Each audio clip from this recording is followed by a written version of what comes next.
Good day, everyone. So, again, let us continue our discussion about the modifiers of the human acts.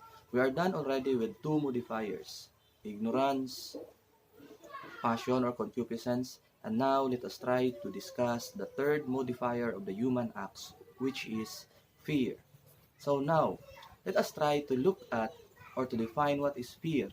So, fear is defined here as a disturbance of the mind of a person which is confronted by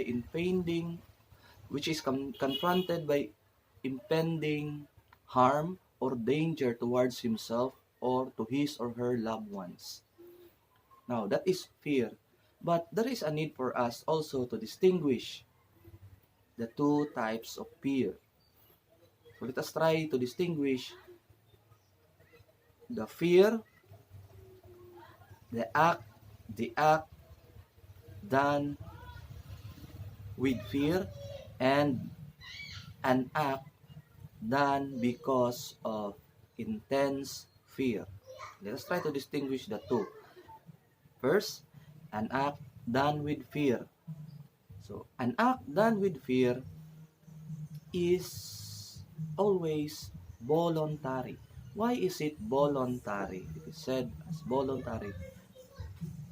It is voluntary because although he is acting or she is acting with fear,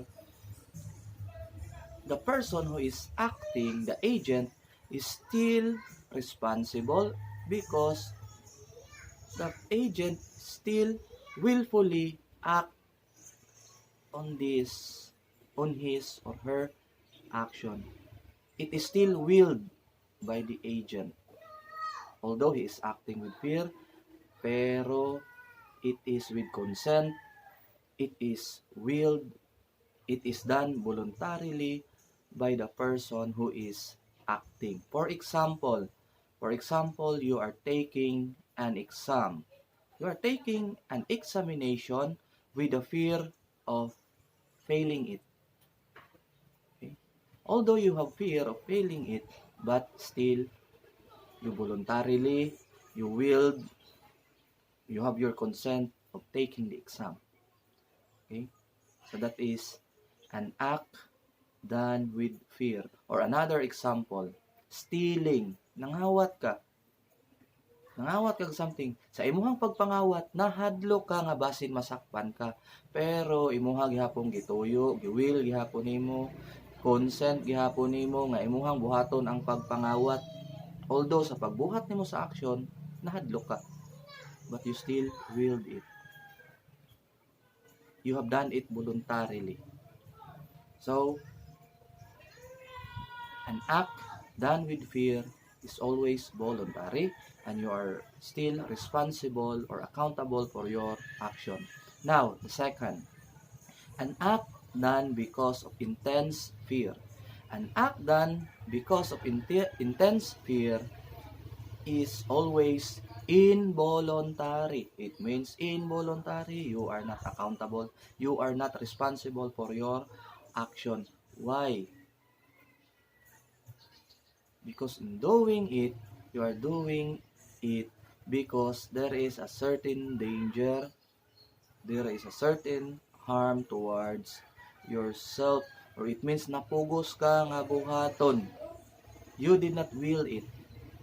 Napugos ka because of that impending danger, because of that impending harm towards yourself. For example, a taxi driver, there is a robber na nanulis.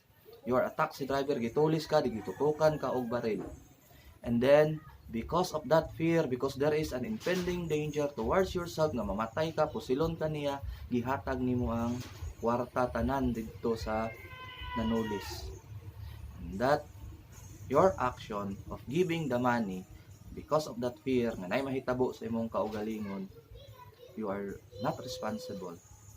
It is involuntary. Laman to nimo kay kung walay mahitabo sa imong dili pud to nimo ihatag. Another example, again, robbery in a bank. Ang teller gihatag niya tanan nga kwarta nga naa didto sa iyahang butanganan. because there is an impending fear, gitutukan sa baril, kung dili na nimo ihatag, patyon ta ka. And because of that fear, because of that impending danger towards himself,